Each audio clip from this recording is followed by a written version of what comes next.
Hi Qobuz, this is Jamie Cullum. Now the ghost has left the room and the music's gotten bad. The party's feeling rotten. Was that the best we've ever had? Sometimes the thoughts in my head, yeah, they terrify me. I think the change was trying to write something I felt really communicated something a bit more personal, and the truth is I've been experimenting with that in my personal life during the time of making this record, so I was trying to become a better communicator in my life, in my relationship with my wife and my friends and my family, because actually I think I came to a bit of a realization that I'd used kind of music to tick that box for so long. I'm kind of lacking a little bit of that as, in my own life. So I went on a bit of a journey with that really, and I found that when I came back to writing songs after a bit of time away from it and losing confidence a little bit and maybe having a bit of a crisis about what I should be doing with my music, I just started to write down lyrics and poems, and a little bit based on the journals I've been writing. I've been writing a lot of my thoughts down in the last 5 years, well, last 10 years really. I had these snatches of verses and little lines and observations, from this big fire we had in London, the Grenfell Tower fire it was called. I'd written something about that. I'd written this whole thing about anxiety. And then I just started to shape them into what I thought a song might look like before I put it to music. When I came to the melodies, it did change it a lot because I let the lyrics tell me what the melodies should be. And often or not, the melodies had to be a lot simpler than I would have done were it the other way around. So, I mean, a good example is a song like The Age of Anxiety on the album, which is one of the more simple melodies I've ever written, I think. Open my eyes to a dawn that is flowing with. It's definitely my most personal album.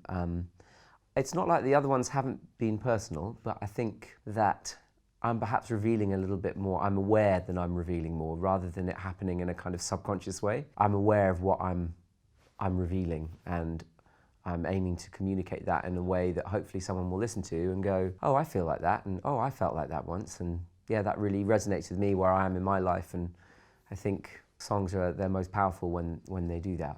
For me, as a listener, as a passionate listener of other people's songs, when I hear a great song that kind of encapsulates something that you haven't quite heard put in that way before, it makes you feel less alone on this bizarre planet.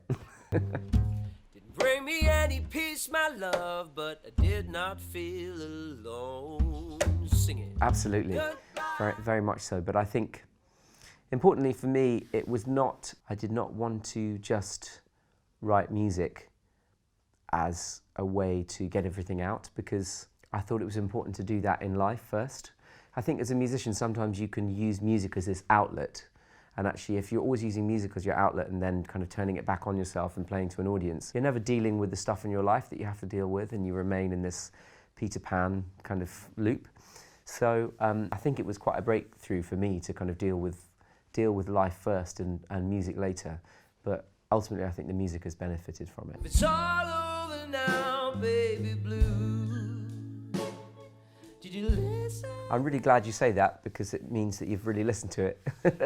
Because yes, there are different styles, but I think the unity is a refreshment of my ability to be honest and hopefully authentic and emotionally open. I just wanted to build all the songs with this kind of architecture of classic songwriting, really, where everything was built, whether it's played on a ukulele or a piano or a guitar or an oboe, that melodically and lyrically and structure-wise, everything fits together in a pleasing way. And for me, genre is not. I don't really see genre as. I never have seen genre as something that you go, well, I do that, so it's going to be this. I did that with Interlude, the last album. I really enjoyed making a jazz record, but it was a very specific type of project. When I'm writing songs, I want the song to tell me what it needs to be. The song is the king in that regard. Oh, I won't ride off. No, I won't ride off. When I occasionally do workshops for up and coming musicians and people trying to get their careers going, and I always say, how much do you read? How much do you listen to music? how much are you going to movies and, you know, reading poetry and all these kind of things. You need to, listening to other people's music is food. You know, there's this great phrase that if you're a writer, you read with a pencil. You know, you read with a pencil just to like note things that really, and I kind of, by interviewing people, I'm listening with a pencil, because if I know I'm going to interview Paul Simon, then I love his music already, but I'm going in hard into his music, so I know everything about it first of all, but I'm really thinking about it in a way that like if you're a scholar studying his music, this just is like throwing fertilizer onto the soil, you know, for your own creativity. It can also be intimidating. You know, if you really get inside Paul Simon and, you know, Wynton Marsalis and all these people I've interviewed, it's intimidating, and you realise you've got a long way to go, which is also very healthy. Drinking it all of the sun, shine, reminding ourselves that there's no... For me, it's an essential part of my education. There's a book that I have which is a bit of a Bible for me called Steal Like an Artist, which was written by a guy called Austin Kleon. He talks about how everyone, whatever artist you are, you know, whether you're David Bowie or not, it's like you pick and you steal and you try things. And great story about Hunter S. Thompson, the writer. He used to type out F. Scott Fitzgerald novels, you know, from beginning to end, just to see how it felt to write those words. And I found that I've been covering songs that I love, but I don't know why. Or maybe I kind of hate, but I love it. Like whether it's like a pop song that is just in my head, like Shake It Off, Taylor Swift, or whether it's a completely genius pop song like Thinking About You, Frank Ocean, or something by The Weeknd or Drake or whatever. It's like, what is making this work? And I find if you learn it and you play it, you start to understand the meter of it and the tempo and the flow of the lyrics. And, you know, particularly with rap music, I've learned quite a few rap songs just to, again, feel the flow of singing, speaking like that, because I don't do it so often. I think it's like being an actor learning lines. It's like being a writer typing out, you know, great writer's stuff. It teaches you. So long to sacred. Well, it's as painful as it seems. Still I won't ride off. No, I won't. Yeah, I think the answer to that is that's still a work in progress, really. You know, sometimes I'll write something and I'll go, oh my God, I'm trying to sound like Randy Newman so badly. Or I'll write a jazz song and I'll listen back to it and I think, my God, it's like, if I could not sound more like a kind of British Harry Connick Jr., you know, substandard Harry Connick Jr. right now. But at the same time, I think letting go of it is the important part, because the fact is that you are a sum of your influences. Kurt Cobain was a sum of his influences.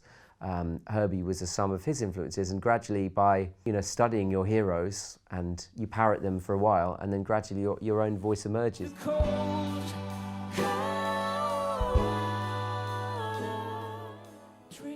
British jazz has always had this beating heart that reflects the culture that's around it. You know, sometimes with American jazz, I think there is this feeling of being connected to the history of jazz in such a way it's quite hard to escape. Not that they need to, but I think with these young British jazz artists, they're hanging out in London and hearing grime music, drum and bass, garage, two-step, all these, you know, house music, electronic, all the experimental music that goes on in London. The jazz can reflect it within London, and it seems to be reaching a point where the young people are reflecting just the youth culture of the time. Still I won't ride off.